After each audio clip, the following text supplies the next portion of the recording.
Finalement, c'est fait, Donald Trump a été élu 47e président des États-Unis au terme d'un parcours mouvementé et semé d'embûches, hein, c'est le moins qu'on puisse dire. Alors, on ne va pas revenir sur les enjeux géopolitiques d'un tel événement, ni même sur l'éthique de l'humain, parce que bon, on en est là aujourd'hui, hein, dans cette fin de cycle, mais je pense que l'on peut quand même légitimement se réjouir d'un tel résultat, parce que c'était quand même pas gagné, et ça nous permet quand même d'entrevoir, on va dire, un petit répit hein, dans cette zone particulière d'effondrement civilisationnel qu'on connaît.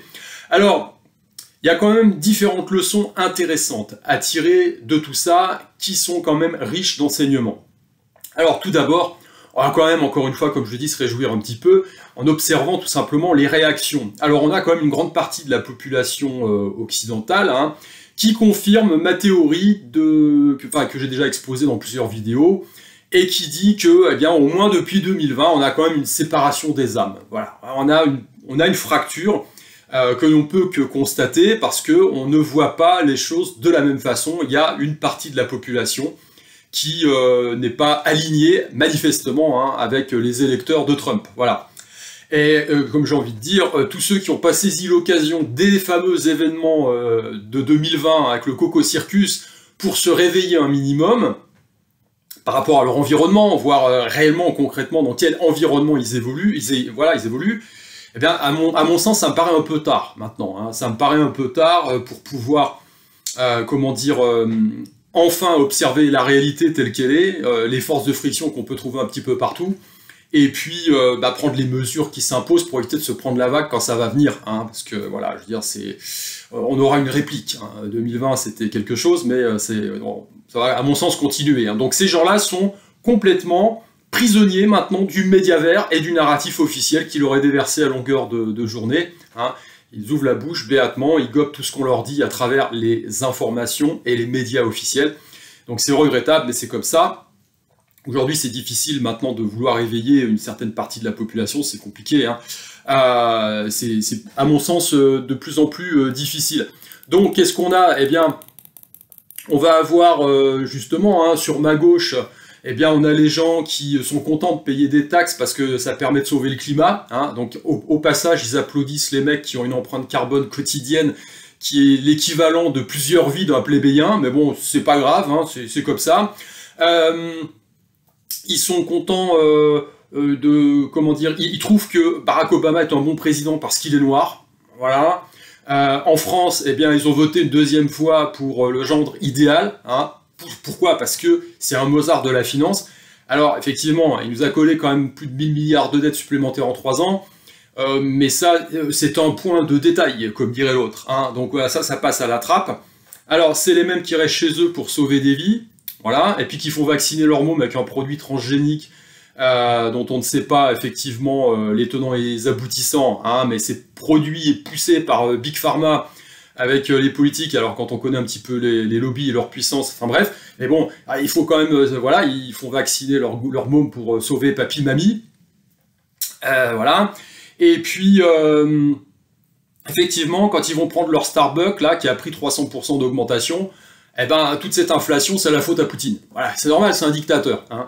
Voilà. Et donc, par-dessus le marché, par-dessus tout ça, ils vont être contents de voir qu'en Europe, on prend quand même des mesures, hein, merci monsieur Breton, pour pouvoir empêcher les complotistes de s'exprimer. Rendez-vous compte. Pourquoi? Parce que ça permet, en limitant la liberté d'expression, de sauver la fameuse démocratie. Voilà, donc on en est un petit peu là. Alors c'est quand même bref, voilà. On a des gens qui n'arrivent pas à penser par eux-mêmes, contrairement au camp d'en face. Alors ce qui est intéressant d'être remarqué, c'est que quelle que soit l'origine socio-professionnelle ou l'intelligence, entre guillemets, mesurée par le QI, eh bien, on a des gens dans les deux catégories. Voilà, parce que ce qui fait la ligne de démarcation, c'est pas ça. C'est pas votre boulot, c'est pas parce que vous êtes avocat, vous avez fait des études, ou que vous êtes, je sais pas moi, balayeur, et que voilà, vous n'avez pas fait de grandes études, que vous allez soit voter pour Trump ou pas.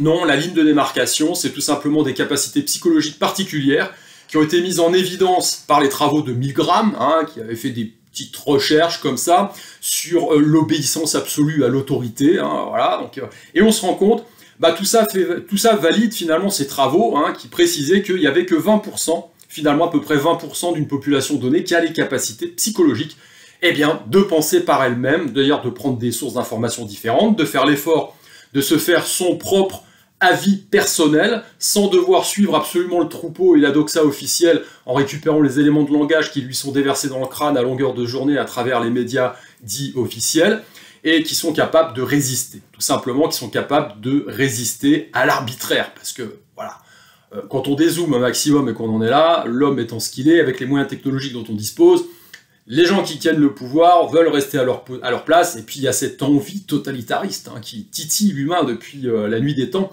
Et donc voilà, aujourd'hui on a des possibilités technologiques qui nous permettraient de le faire. Donc on va vers ça, tout simplement. Donc effectivement, il y a urgence à se réveiller, à observer tout simplement la situation, et se rendre compte qu'on est là-dedans aujourd'hui, et de prendre des voies alternatives. Donc on a toute une partie de la population, c'est fini, c'est terminé, je pense qu'il n'y a plus grand-chose à faire. Les autres sont beaucoup plus terre-à-terre, c'est ce que j'appelle le bon sens paysan, et ça peut quand même permettre de leur sauver un peu la vie, parce que bon, ils vont éviter de faire trop de bêtises quand on leur dit « il faut absolument que tu fasses », ils vont pas le faire. Voilà. Donc le monde se sépare en deux, voilà, cette ligne de démarcation, c'est ça, c'est des capacités psychologiques. Et comme dit, il n'y a pas une grande partie de la population qui dispose des ressources nécessaires. Voilà, alors aujourd'hui, visiblement, ça a fonctionné aux US, donc c'est pas mal, c'est pas mal. Pour en revenir à ça, justement, en France, il y a un sondage dernièrement qui est paru, qui dit qu'un Français sur 5 ne fait plus confiance du tout aux médias officiels. Alors, c'est rassurant, mais il y en a encore 4 sur 5 qui y croient. Voilà, je veux dire, c'est... Moi, je crois que j'ai arrêté depuis Tchernobyl, quand j'étais môme, et j'ai vu qu'on m'avait banané avec cette histoire de frontières et de nuages qui faisaient le contour. Bref, rien de neuf sous le soleil, puisqu'on a vu que le Coco Circus, la carotte était belle aussi, mais bon, voilà. Donc il y en a encore 4 sur 5 qui y croient, voilà, plus ou bon an, mal an, on va dire, et ils vont pas faire l'effort, à un moment donné, de se dire, parce que c'est quand même intéressant, d'observer comment cette information de l'élection américaine a été traitée dans les médias, On nous a dit, ouh, ça va être serré. Kamala Harris fait une campagne sans faute, ça va être très très serré. Donc en fait, quand on voit le résultat, c'est un véritable raz-de-marée pour Trump, on peut le dire. Par voie de conséquence, on pourrait dire, mais attends, est-ce qu'on nous aurait menti, Donc il faut faire l'effort intellectuel, même si on n'est pas pour Trump, de se dire, attends, les médias, ils nous racontent que de la merde, voilà, c'est ça, ils nous ont menti. Est-ce qu'il y en a qui feront le chemin et qui iront jusqu'à cette réflexion? C'est pas dit, parce que comme je le dis, une fois de plus, voilà, on a une grande partie de la population qui veut pas voir, donc elle continue à dormir jusqu'à... on verra la suite, Voilà, alors, l'idée voilà, cette vidéo aujourd'hui est un peu particulière parce que...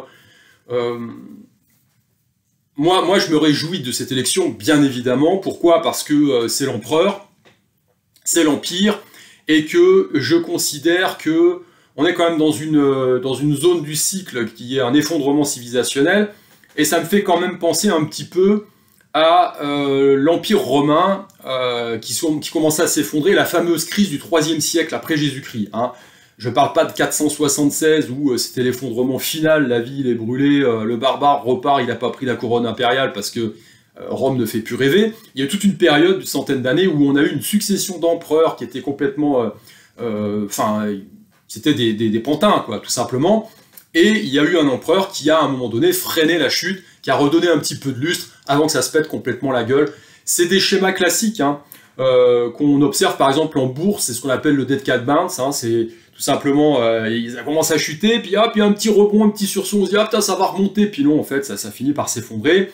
On observe ça, même chez les organismes, Moi, j'ai vu une fois un petit oiseau qui souffrait de déshydratation, j'étais en vacances dans le sud de l'Espagne, il était HS, le pauvre, je commençais à lui donner à boire, puis il a eu un sursaut de vie, voilà, tout simplement. Alors là, on a un peu d'espoir, on se dit, peut-être qu'il va repartir, et en fait, non, après, voilà, il se vide, et puis c'est terminé. Donc, c'est des systèmes que l'on observe un petit peu partout. Donc pour moi, Trump, il représente un petit peu ça. Alors on verra en l'espèce, on verra ce qu'il va faire derrière. Moi, je suis pas là pour idolâtrer les gens, je trouve que c'est moins pire que le reste, et c'est déjà pas mal, donc on peut quand même se réjouir. Voilà. Donc, pourquoi? Parce que, encore une fois, tout simplement, Trump, il s'inscrit dans un réseau de pouvoir. Voilà, même si il est quand même relativement indépendant parce qu'il a financé sa campagne, il fédère des gens autour de lui. Il est quand même pas isolé voilà, il faut composer, tout simplement. Il faut composer avec un pouvoir plus ou moins profond. Il a des soutiens à l'intérieur. Alors même s'il veut faire le ménage au sein de l'État profond US, il aura lui-même quand même d'une certaine façon à rendre des comptes, que ce soit à l'intérieur du pays ou à l'extérieur. Hein, voilà. Donc il ne faut pas être dupe. Faut pas être dupe. Mais c'est quand même, voilà, on peut quand même se réjouir un peu. Ça fait du bien de temps en temps. Et encore une fois, il ne s'agit pas d'idolâtrer. Parce que, quelque part, encore une fois, l'espoir, c'est une drogue et c'est néfaste. Voilà, c'est néfaste parce que ça invite les gens à rester dans l'inaction. Ah bah, puisqu'il y en a qui se chargent de redresser le navire, bah moi, j'ai rien à faire. Et ça, c'est hyper dangereux. On ne peut pas se permettre ça dans la vie en général, mais dans la période du cycle dans laquelle on se trouve, c'est très dangereux. Voilà. Donc, malgré tout, comme je dis, on peut quand même se réjouir parce qu'on voit qu'il a aggloméré autour de lui des forces intéressantes, et notamment, pour moi, en ce qui me concerne, moi qui m'intéresse à la santé, quand je vois un Robert Kennedy qui va prendre voilà, qui va prendre la santé aux US, bah, c'est quand même mieux que une Rachel Levine transgenre en surpoids, qui évidemment a féodé au lobby qu'on sait, et qui vous colle toutes les merdes qu'elle doit refourguer, hein. Non, Robert Kennedy, déjà, quand on le voit, le mec, il présente bien, hein. Voilà, avocat, il a la caution quand même de son nom, bon, c'est quand même, voilà. Il vient du Parti démocrate, il a rejoint Trump parce qu'il dit il y a urgence à redresser l'Amérique. Et derrière, il prend la santé, donc il a quand même sorti un bouquin il n'y a pas longtemps, où il expose quand même différentes thèses qui rejoignent ce que l'on pense nous, hein, par rapport à ce qui s'est passé pour le Coco Circus, tout ça, donc ça va dans le bon sens, hein. Supprimer le fluor dans la flotte et l'eau de boisson aux US, les Américains vont être contents. Arrêter avec cette religion vaccinale à tout va, hein, et puis l'obligation également. Je pense que les gamins, ils vont être contents. Voilà, c'est quelqu'un, enfin, quand on voit son physique, bon, voilà, il représente le combat qu'il va pouvoir enfin mener en étant sous l'aile de Trump et dans l'administration Trump. Donc, on espère que tout est là pour pouvoir faire des choses sympas. Donc on va voir. Hein. En tant que Français et Européens, on serait presque jaloux du donc. Hein. Voilà, bon, c'est comme ça. L'objet de cette vidéo, c'est pas seulement ça, c'est de tirer des leçons, eh bien, de cette élection au niveau individuel, parce que c'est quand même ça qui importe. On peut être effectivement jouasse, hein, et se dire enfin un espoir, machin, mais il faut pas être dupe. Comme je l'ai expliqué au début, on est quand même dans une zone où voilà, il y a quand même on a une fracture au niveau de la population, ça va être compliqué, et cette population qui est perchée, en fait, elle est le résultat d'une éducation. C'est ça c'est ce qu'il faut voir. J'en parle dans mon dernier bouquin, tout commence par les gamins. Quand on vous lave le cerveau depuis tout petit, ça produit des gens qui sont pas d'équerre, tout simplement, hein. On l'a vu ça dans le communisme, par exemple, hein, dans les anciens pays du bloc de l'Est. Bon, bah voilà, quoi. Les anciennes générations, certaines, elles sont fracassées. Parce que ça a fait des alcooliques, quoi. Il n'y avait pas de possibilité de se développer, d'entreprendre, c'est verrouillé au niveau liberté. Bah voilà, vous êtes comme une cellule qui développe un cancer, vous vous recroquevillez, puis voilà, démissionnaire. Et puis ça met du temps après dans un peuple à pouvoir... comment dire, ce mouvement s'inverser. Hein. Donc, voilà, il nous donne du répit, c'est intéressant, alors, au peuple américain essentiellement, ça c'est certain, mais bon, voilà, comme c'est l'Empire, bah, ça rejaillit aussi sur nous, donc c'est intéressant. Par contre, ce qu'il faut voir, c'est qu'au niveau individuel, cette élection, elle est source de leçons, notamment par rapport à Trump. Tout d'abord, on peut dégager différentes règles, hein, et il y en a une qui est importante, elle est souvent très ignorée, c'est d'observer le niveau d'engagement d'un mec, enfin d'un individu en général, ça peut être un homme, ça peut être une femme. Quel est son degré d'engagement, son niveau d'engagement? Eh bien, on mesure son niveau d'engagement à ce qu'il a à perdre, et non à ce qu'il a à gagner. Voilà, donc vous allez comprendre tout de suite, que l'on aime le personnage ou pas, on a affaire à un mec qui a 78 ans, qui a réussi sa vie, et dans la vie, hein, quand on voit sa femme, ça va, bon, entre autres, hein, il est milliardaire, il a encore la patate à son âge, il aurait pu très bien, depuis plusieurs années, passer son temps sur un terrain de golf, aller prendre le cocktail qui va bien sur son yacht privé, et puis se contenter de ça, et être du côté du beau rôle de l'histoire, hein, en faisant partie du camp du bien. Non. Au lieu de ça, il s'est quand même emmerdé à prendre la présidence et en faisant plus ou moins cavalier seul, essayer de redresser l'Amérique contre tout l'État profond qui avait quand même d'autres visées. Donc en fait, c'est Trump un peu contre le mondialisme, hein, quelque part. Et ce qui lui vaut quand même pas mal d'inimitié. Hein. Voilà, pas mal d'inimitié. Donc derrière, il a quand même essuyé 2 attentats.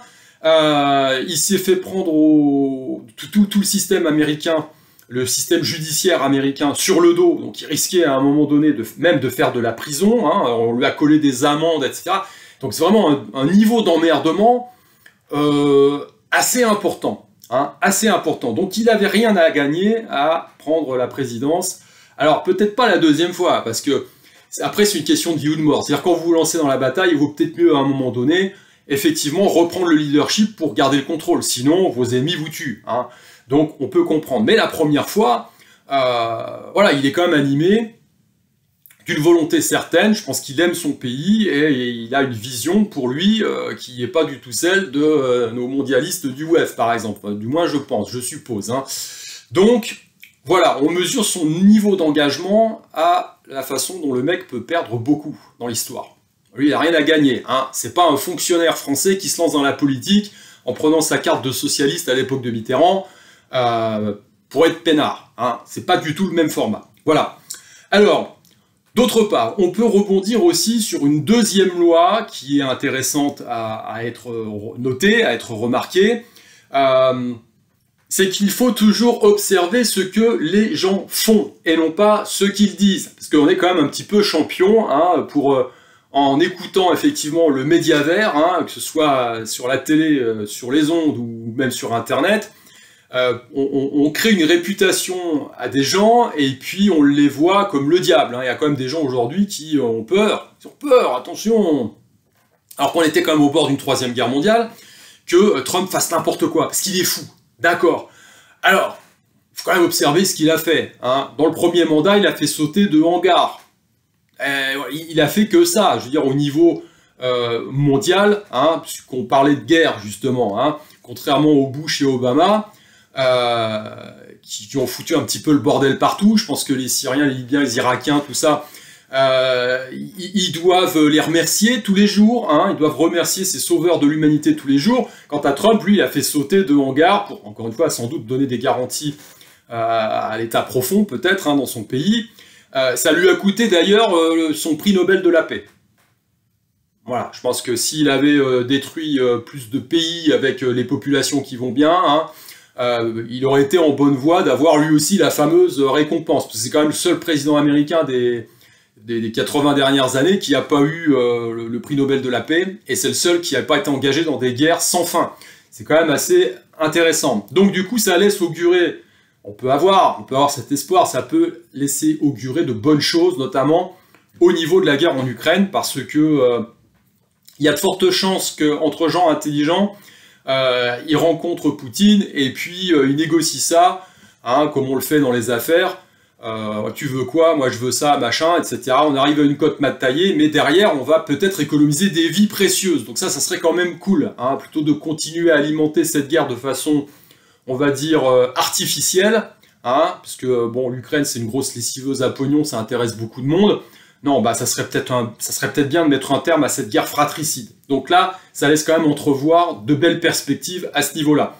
Alors, ça va peut-être limiter aussi le reste, mais voilà, en toile de fond, il y aura toujours quand même la Palestine, et puis derrière, il y aura effectivement cette opposition des empires à travers les US, et puis la Chine, qui monte de plus en plus. Hein. Donc, encore une fois, on n'est pas sorti de l'auberge, mais réjouissons-nous des avancées plus que probables qui se profilent à l'horizon. C'est déjà ça. Voilà. Donc, encore une fois, ça c'est ce que son 1er mandat a révélé. Hein. Il suffit de regarder les bilans et non pas d'écouter écouter ce que disent les gens, parce que bon, il y a beaucoup de beaux parleurs, mais derrière, il faut voir ce qu'ils font concrètement. Donc, on peut espérer effectivement qu'il y ait une amélioration à ce niveau-là pour ce 2e mandat. Alors, dernière remarque, et qui est intéressante, elle aussi, c'est que Trump, c'est un putain de guerrier. Voilà. Trump, c'est un putain de guerrier. À son âge, il a encore la patate. Il a des convictions, il les porte, il combat. Et en fait, par extension, on peut observer juste une chose, c'est que l'homme est fait pour combattre. Voilà. Lorsque vous n'avez plus de perspective, vous savez, vous voulez vous reposer. Hein, j'ai donné, je me repose. Voilà, on a beaucoup de gens comme ça hein, qui ne profitent pas de leur retraite parce que surtout qu'ils arrêtent, boum, ils pètent une durite, c'est fini en 6 mois, allez, au revoir, ils dégagent. Hein, d'accord? Donc, c'est aussi un enseignement intéressant. L'homme est fait pour combattre.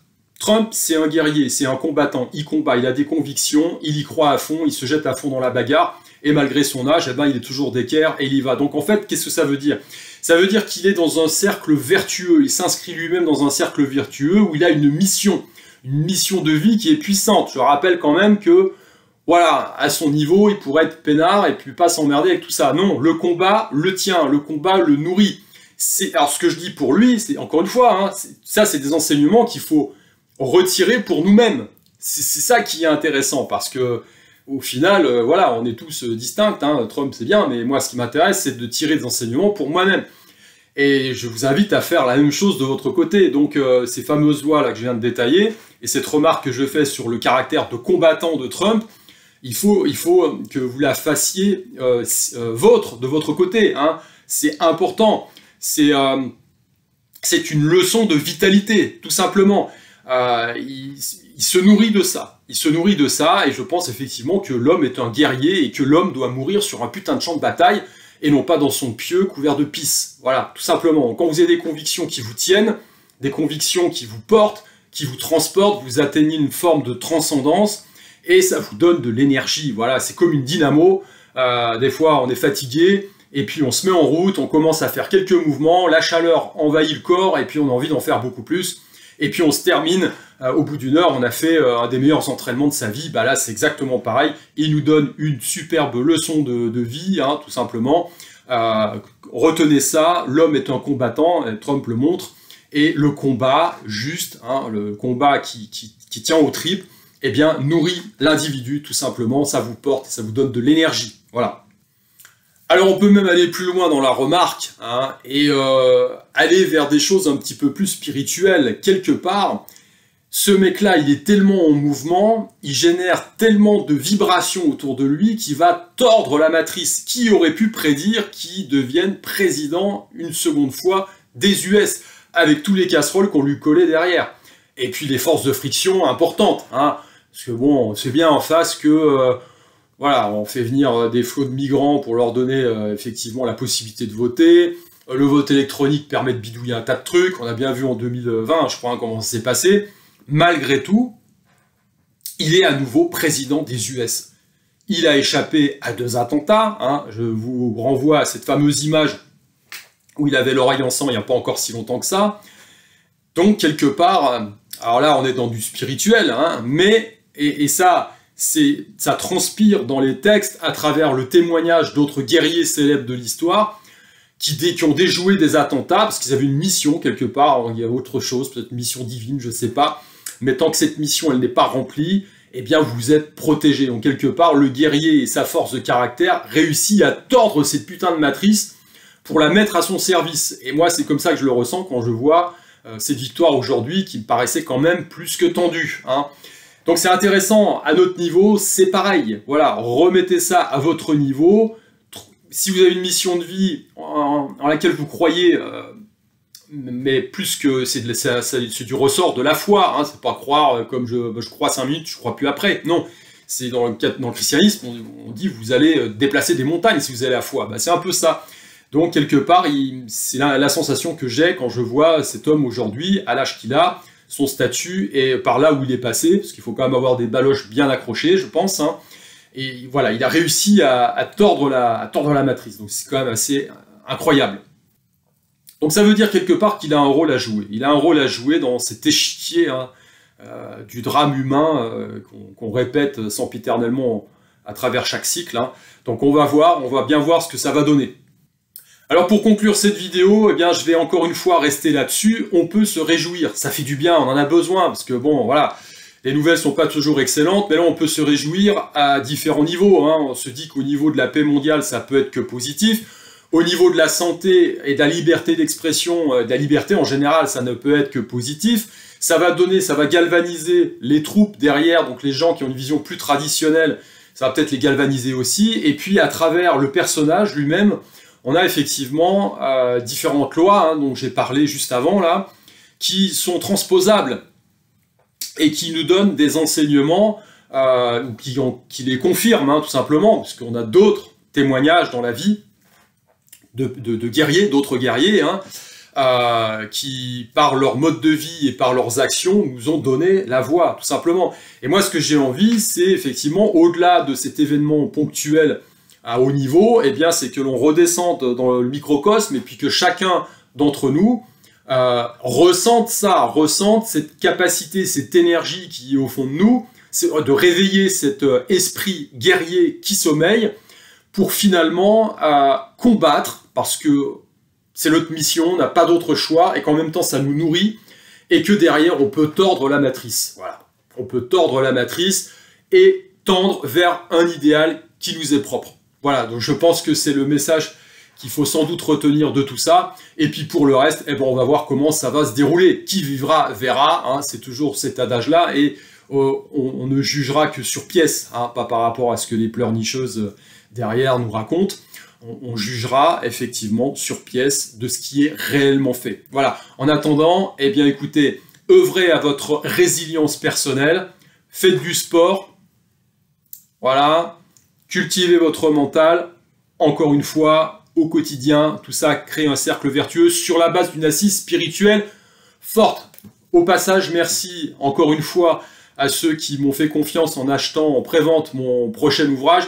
Là, il est parti, après une ultime relecture, c'est compliqué, hein, c'est fastidieux. Il est parti chez l'imprimeur. Voilà, donc ça commence à venir. Ça commence à sentir bon. Allez, sur ce, je vous dis à plus.